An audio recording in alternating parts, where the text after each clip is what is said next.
Bienvenue sur Ici Éco. Dans le cadre de sa politique visant à augmenter les plafonds de retrait dans le cadre des circulaires concernés, après consultation avec le président de la République, le président du Parlement et le Premier ministre et le ministre des Finances, le Conseil central de la Banque du Liban BDL a annoncé cette semaine l'augmentation des plafonds de retrait prévus par les circulaires 158 et 166. À compter du 1er mars 2025, ces montants seront portés à 500 $ par mois pour la première et à 250 $ par mois pour la seconde. La BDL a également réaffirmé la nécessité d'adopter des lois garantissant le remboursement des dépôts, soulignant qu'elle travaille en étroite collaboration avec le gouvernement libanais et le Parlement pour atteindre cet objectif, en mettant à disposition toutes ces ressources. D'autre part, les organismes économiques sous la direction de l'ancien ministre Mohamed Cheikh ont remis au président de la République, Joseph Aoun, une feuille de route des réformes intitulée Vision pour un Liban nouveau, élaborée au cours des derniers mois. Ils ont indiqué que ce document fera l'objet de discussions continues avec les autorités compétentes du palais présidentiel.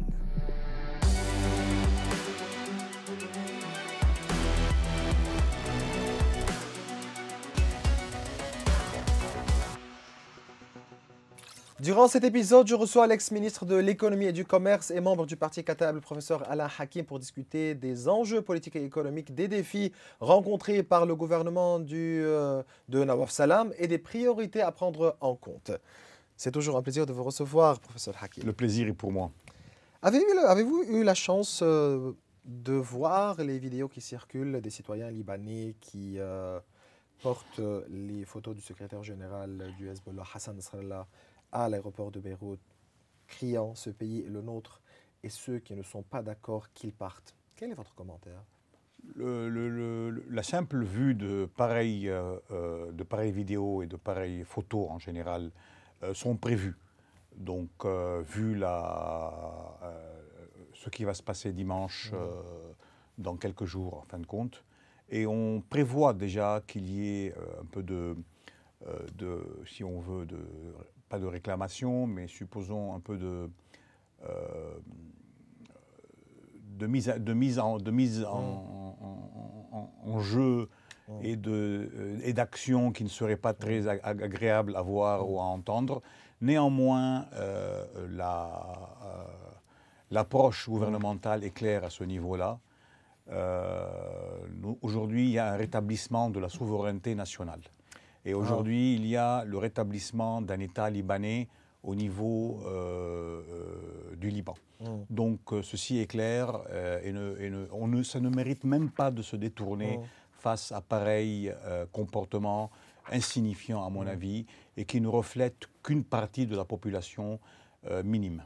De nombreux partis politiques libanais ont confirmé leur participation aux funérailles de Hassan Nasrallah ce dimanche. Est-ce que vous, en tant que Kataeb, vous allez participer? Il est clair d'abord que le Front du refus englobait plusieurs partis. Donc ces partis, à mon avis, seront présents, ne fût-ce que par solidarité officielle vis-à-vis de Hezbollah, malgré que tous ces partis ont déjà pris leur distance. Nous, bien entendu, en tant que parti Kataeb, il n'est pas question que nous participions. Mais donc vous ne considérez pas Hassan Nasrallah comme... ou bien l'assassinat de Hassan Nasrallah comme une tragédie nous avons toujours considéré, pour toute la nation. Nous avons toujours considéré Hezbollah ainsi que son leadership étant un leadership complètement hors la loi, terroriste et kidnappant le Liban. Donc il est clair que nous n'irons pas aux funérailles de n'importe qui appartient à ce parti. Êtes-vous d'accord que la tutelle de l'Iran et du Hezbollah et de la Syrie est terminée et que le Liban est aujourd'hui libre? Aujourd'hui, face à ce que nous voyons au niveau de la situation globale, il est clair que le front de refus qui englobait tous ces organismes et ces pays est en train de disparaître peu à peu. Donc aujourd'hui, le problème n'est plus là. Le problème est chez nous. Le problème, qu'est-ce que nous allons faire nous-mêmes? Qu'est-ce que va faire l'État libanais en fin de compte, que nous avons récupéré? Qu'est-ce que vont faire les forces vives et souveraines de ce pays pour pouvoir contrer ce qui est en train de se passer? Parce que n'oublions pas que malgré toutes ces pertes, le front du refus est toujours là. Ils sont en train de fomenter et en train d'essayer de de trouver des échappatoires à leur échec total, en essayant bien entendu de reprendre un peu, comme on dit en français, du poil de la bête. Mais à mon avis, aujourd'hui, face à ceci, il y a une intransigeance internationale très ferme, surtout américaine et même européenne, en même temps qu'il y a une intransigeance à ce jour, et j'espère que cela va durer, de l'État libanais à ce niveau-là. Pourquoi y a-t-il ce climat de provocation quotidien dans les rues du Liban et qui orchestre cette provocation? Il faut être clair que d'abord la perte a été totale. Donc l'échec de ce qui avait été fait par le Front du refus, avec en particulier le Hezbollah en tête, a subi un échec et une défaite totale. Un échec politique, social, militaire, etc. Et économique même. Donc, pour essayer de relever le moral, il est clair qu'ils vont devoir créer un peu de chahut, créer un peu de grabuge pour pouvoir dire qu'ils sont toujours là. C'est la seule manière de dire nous sommes toujours sur le terrain et nous sommes toujours maîtres de nous-mêmes, ce qui n'est pas le cas. Et qui, en fin de compte, nous pouvons remarquer qu'il y a aujourd'hui une certaine faiblesse à tous les niveaux, en particulier financière, qui est en train d'influencer la ressurgissance de ce parti sur la scène nationale. La présence de l'armée israélienne n'est-elle pas une excuse pour maintenir l'armement du Hezbollah au sud du Litanien? Il faut être clair. Ce que fait Israël, c'est propre à Israël, ce sont ses intérêts à Israël. Nous n'avons rien à voir avec ces décisions. Nous sommes en train de parler de ce qui nous importe, qui est en fait la souveraineté libanaise, le fait de pouvoir négocier et discuter avec Israël en termes de cessez-le-feu, qui a été d'ailleurs décidé et signé par l'ancien gouvernement et par le Hezbollah en tête, accepté par lui d'ailleurs, donc c'est à eux la responsabilité de ceci. Aujourd'hui, le gouvernement est en train de subir ce qui a déjà été fait par eux-mêmes, donc subir et en fin de compte essayer de trouver des solutions pratiques. Donc ce que fait Israël et concerne Israël, nous avons nous au niveau souverain et au niveau national de faire ce que nous avons à faire. Néanmoins, les armes, c'est purement étatique. Donc il n'est pas question aujourd'hui qu'il y ait encore des armes sur le territoire libanais, que ce soit des armes libanaises ou des armes palestiniennes ou autres, il n'est pas question qu'il y ait des armes hors de l'armée libanaise et hors des forces militaires libanaises. Passons au dossier de la reconstruction. Selon le dernier rapport de la Banque mondiale, la facture dépasse les 14 milliards de dollars. Et selon le secrétaire général du Hezbollah, Naim Qassem, ce que le Liban a détruit, Israël l'a détruit. Et l'État libanais a la responsabilité de reconstruire. Justement, eux détruisent et ils mettent la responsabilité sur quelqu'un d'autre. En général, c'est l'État libanais, malheureusement, qui va payer la facture, donc les citoyens libanais d'une manière globale. Ceci est refusé, bien entendu. L'État libanais, s'il va reconstruire, il va reconstruire, bien entendu, pas pour eux, mais pour les citoyens libanais qui ont payé le prix à ce niveau-là. Il est hors question de subir les marasmes de M. Naim Qassem, qui est en train de raconter ce qu'il a envie. Mais néanmoins, l'État va prendre ses responsabilités vis-à-vis de ses citoyens. De ses citoyens libanais, de ces villages libanais, de cette terre libanaise. Nous devons reconstruire. Aujourd'hui, il est clair qu'il y a des pertes directes et indirectes énormes. Les chiffres sont aberrants. On parle aujourd'hui de 14 milliards. On en avait parlé il y a déjà des mois à ce niveau-là, parce que n'oublions pas que chaque secteur a subi des pertes entre 800 millions de dollars et 1,5 million de dollars. Chaque secteur, je parle de l'éducation, je parle du secteur du tourisme, etc., etc. Donc si on additionne tout ça avec, bien sûr, le coût de la reconstruction et le coût des destructions qui ont eu lieu, on parle ici de bâtiments, il est clair que nous allons aboutir à des montants au-delà de 10 milliards de dollars, comme déjà prévu dans les 14-13 milliards de dollars à ce niveau-là, qui seront même dans certains cas irrécupérables, parce que ce sont des occasions manquées en fin de compte. Ce n'est pas des pertes indirectes qui ont été subies au niveau monétaire. C'est un coût d'opportunité perdu, manqué. Donc il ne reviendra jamais et qu'on doit essayer autant que possible de pouvoir relever et reprendre. Vous avez suivi ce qui s'est passé sur la route de l'aéroport ces derniers jours? Oui. Comment résoudre l'histoire de l'aéroport, du contrôle du Hezbollah sur cette infrastructure essentielle du pays? Il est clair, net et précis qu'aujourd'hui, l'aéroport national de Beyrouth doit être sous la tutelle de l'État libanais complètement. Ce qui n'est pas le cas au niveau, donc, en particulier des routes menant à cet aéroport, malgré l'effort du gouvernement. Donc, il n'est pas question, aujourd'hui c'est vrai, on a besoin d'un second aéroport, on a besoin d'un troisième aéroport aussi.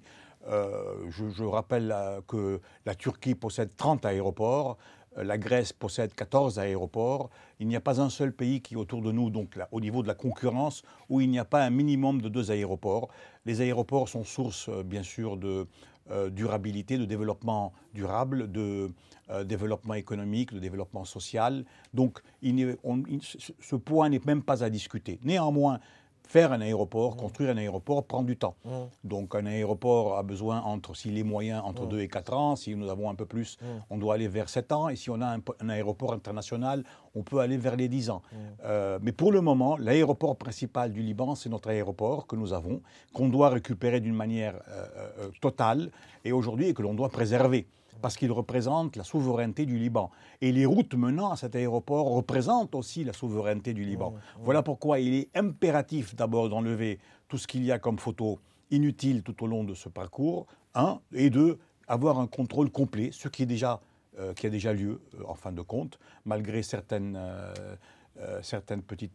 incidents qui ont lieu tout au long du parcours et parfois à l'intérieur, malheureusement, comme nous en avons discuté au début de l'émission, en termes des vidéos que nous voyons. Mais en fin de compte, nous pouvons considérer ça comme de simples manifestations sociales et personnelles de certaines personnes. Passons au dossier du gouvernement. Est-ce que le parti Kataeb va accorder la confiance au gouvernement de Nawaf Salam? D'abord, il faut dire que le parti Kataeb aujourd'hui n'est plus dans l'opposition. Le parti Kataeb fait partie de l'État libanais d'une manière complète. En particulier, le parti Kataeb se retrouve auprès du président de la République libanaise. Donc notre appui et support est total à son personnage, bien sûr, et à sa fonction. Donc vous appuyez la déclaration ministérielle. On appuie la déclaration ministérielle à laquelle on a apporté les modifications nécessaires. Et en ce qui concerne le monopole de port d'armes, oui. Clair dans cette déclaration. Nous avons travaillé pour que la déclaration soit claire à ce niveau, qu'il y ait un seul responsable en termes de souveraineté, un seul responsable en termes d'armes, un seul responsable en termes de défense du territoire libanais, qui est l'armée libanaise et l'État libanais. Maintenant, on essaye toujours de trouver j'entends certains commentaires à ce niveau-là, on essaye de distinguer entre le Liban et l'État libanais. J'essaie de comprendre, mais je n'arrive pas, parce que l'État libanais, c'est en fait le Liban, et le Liban, c'est l'État libanais. Passons au dossier économique. Donc, il existe de nombreux dossiers à étudier, secteur public, réformes financières, économiques, etc. Mais il est essentiel aussi de collaborer avec la communauté internationale, les pays d'honneur, le Fonds monétaire international, pour mettre en place une stratégie pour attirer donc les investisseurs étrangers. Bref, comment commencer?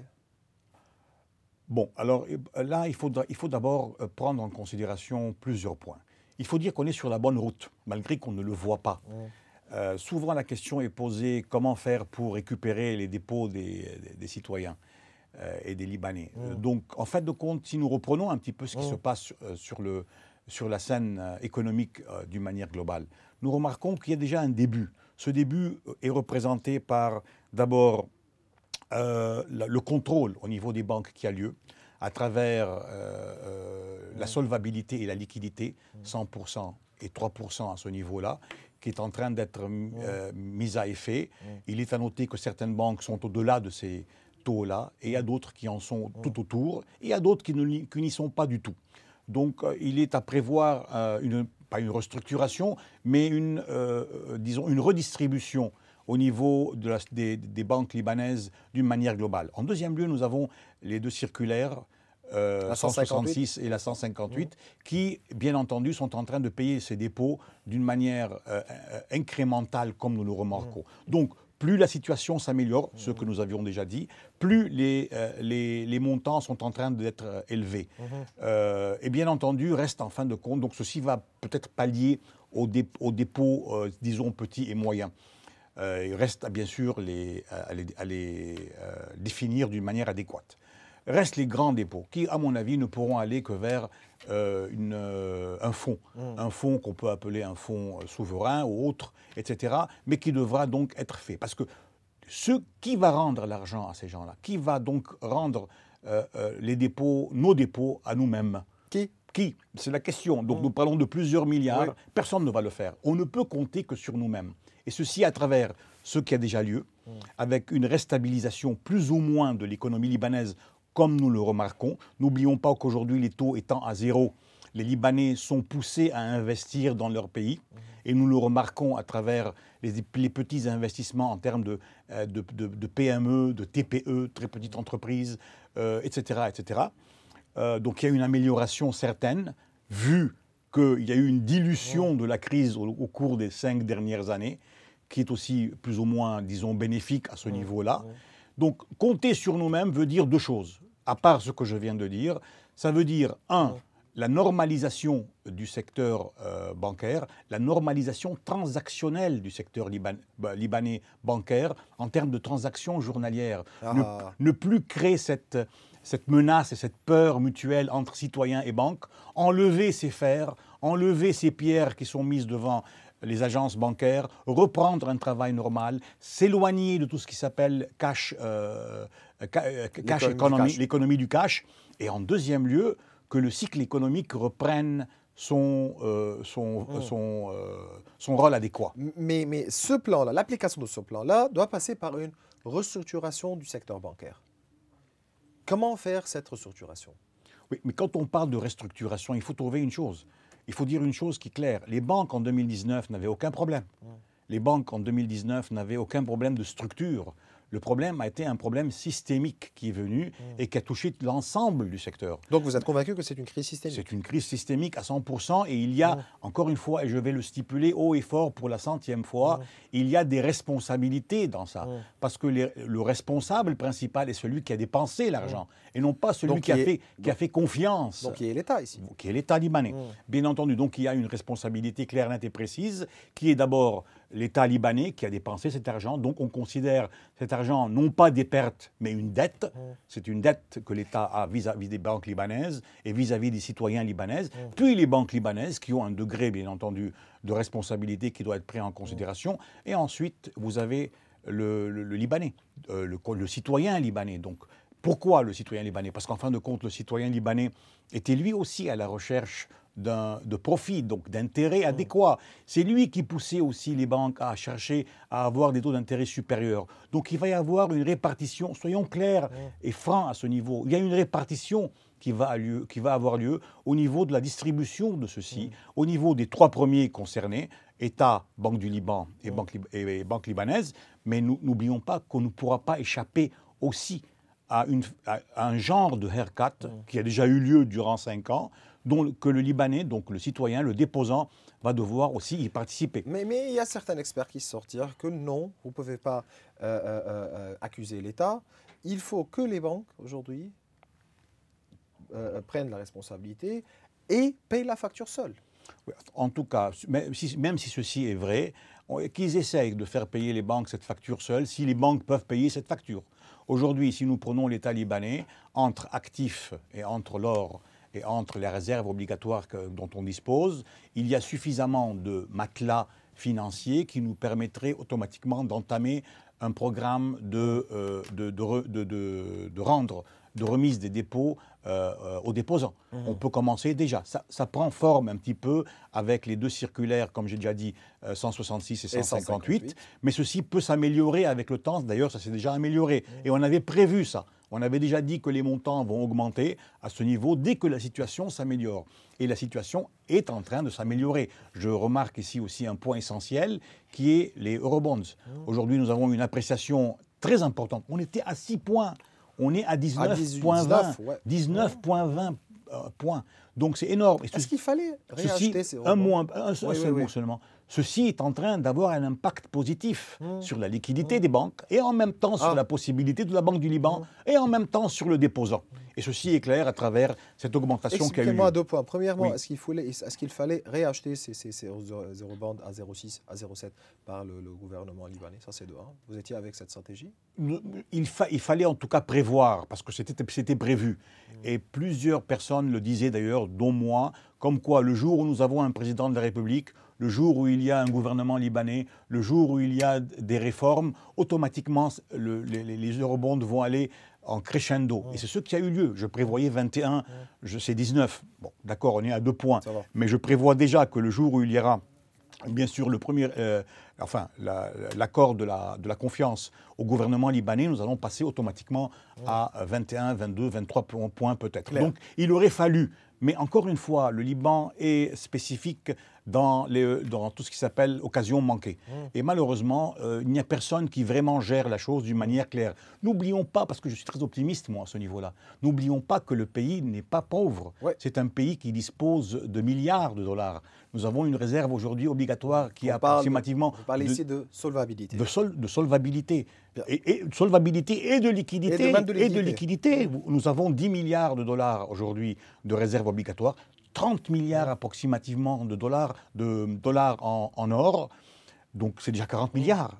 Prenons en compte aussi, n'oublions pas, qu'il y a l'argent des Libanais qu'ils ont chez eux à la maison, qui sont en train aujourd'hui d'investir dans toutes les petites entreprises dont on parle. Juste pour dire ici que la Banque centrale a pu rembourser, selon les circulaires 158 et 166, à peu près 3 milliards 200 millions de dollars aux déposants. Et les réserves à la Banque centrale aujourd'hui dépassent les 10 milliards 500 millions de dollars. Donc on est devant des chiffres qui sont bien. Le pays n'est pas pauvre.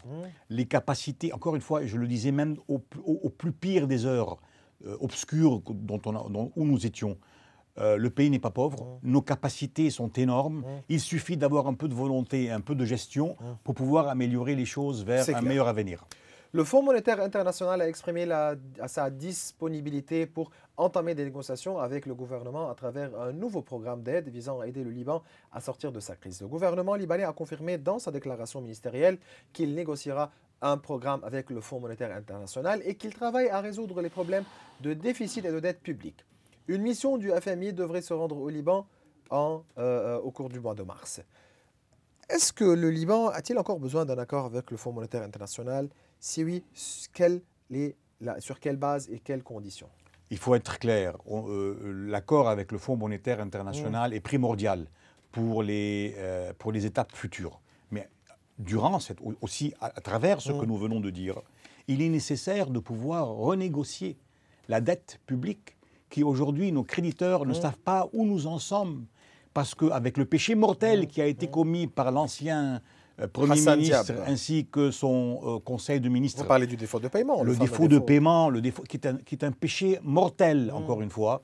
Quoi qu'on dise et quoi qu'on raconte, que j'entende parfois, c'est un péché mortel qui n'aurait pas dû avoir lieu. La preuve, combien était le montant que nous devions? Est-ce que ce montant était disponible?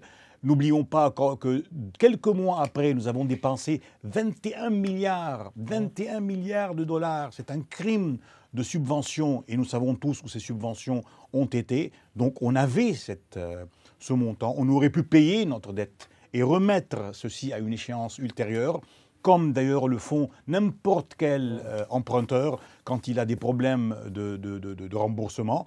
Que ce soit au niveau d'un prêt voiture ou d'un prêt immobilier, et tout au moins de pouvoir discuter avec les créditeurs et de leur dire voilà mon plan, voilà comment je vais faire, voilà ce que je compte faire. C'est ça. Si vous permettez, le Fonds monétaire international cherche à collaborer avec le nouveau gouvernement pour faire face aux grands défis économiques du Liban, y compris l'examen du programme d'aide pouvant aider le pays à restaurer sa capacité à rembourser sa dette. Quelle est la meilleure approche ici pour une bonne restructuration de la dette et les négociations avec les détenteurs de cette dette? D'abord tout, de leur montrer, première chose, de leur dire qu'est-ce que nous comptons faire. Deuxième chose, quelles sont les réformes auxquelles nous comptons lancer. Et le plus tôt possible, c'est le mieux. Troisième point, quel est le plan en termes plan économique, plan financier et plan monétaire? Parce que n'oublions pas que ce sont trois bases au niveau de l'économie dont on ne disposait pas. Le Liban fonctionnait sur un seul pied. Nous étions sur un seul pied et les deux autres étaient complètement effacé. Alors qu'aujourd'hui, on a besoin d'un plan économique, d'un plan financier et d'un plan monétaire qui d'ailleurs s'harmonisent. Il doit y avoir une osmose entre les trois pour pouvoir aboutir à un résultat concret. Mais si vous me permettez aussi un mot au niveau de la dette publique et du défaut de paiement qui a eu lieu. Souvent, j'entends parler, mais qui l'a fait, ce défaut de paiement? Qui gérait le gouvernement en ce temps-là? Qui était la tête de ce gouvernement en ce temps-là? C'était Hezbollah, bien entendu. C'était en général le front du refus qui, à l'intérieur de ce gouvernement, il n'y a même pas eu un seul ministre qui s'est opposé à ceci. Et j'entends beaucoup d'essais et de cris d'innocence de part et d'autre. La responsabilité intrinsèque et totale de ceci revient au front du refus avec le Hezbollah et le parti Amal en tête. Vous voulez dire qu'ils ont profité de ce défaut de paiement? Bien entendu. Comment? Tout le monde a profité en termes de délit d'initié, d'abord, et en termes de, bien sûr, au niveau corruption d'une seconde manière. Et troisième point, au niveau des dépenses qui ont eu lieu d'une manière folle, avec, encore une fois, 21 milliards de dollars qui ont été dépensés en termes de subventions ensuite. Est-ce que le défaut de paiement est venu en faveur du cadre Al-Hassan? Il y a eu beaucoup de délits d'initiés à ce niveau-là. Il y a eu beaucoup de personnes qui ont profité de ceci, qui savaient que ceci allait aboutir. Et voilà pourquoi je demande aujourd'hui qu'il y ait un genre de recours en justice à ce niveau-là et que nous reprenions ces points-là au niveau donc de poursuites judiciaires pour soit délit d'initié, soit délit de corruption. Et il faut que ceci ait lieu. Espérons. Professeur Hakim, vous êtes économiste, et bien vous étiez aussi ministre des Finances, ministre de l'économie et du commerce. Vous dites quoi aux Libanais pour finir? Aujourd'hui, le potentiel au niveau du Liban est extrêmement élevé. Encore une fois, nous sommes un pays qui n'est pas pauvre. Nous sommes un pays riche. Nous ne pouvons compter que sur nous-mêmes pour ramener nos dépôts. Ne comptons sur personne. Ne croyons pas qu'il y aura un coup de baguette magique. On ne peut compter que sur nous-mêmes à travers deux choses sur lesquelles on doit travailler immédiatement. La reprise du cycle économique et la normalisation transactionnelle au niveau du secteur bancaire. Si ces deux points sont résolus d'une manière totale ou commencent à être résolus, automatiquement nous pouvons avancer vers un meilleur futur. Et bien entendu, reprendre nos dépôts, bien entendu à long terme, mais malheureusement, c'est le prix à payer dans ce cas-là. C'est toujours un plaisir de vous recevoir, professeur Alain Hakim. Vous êtes membre du Cataeb et aussi vous étiez ministre de l'économie et du commerce. Merci. Merci. Bien voilà, mes chers téléspectateurs, nous arrivons à la fin de cette émission. Vous pouvez revoir tous nos épisodes sur nos réseaux sociaux. Au revoir.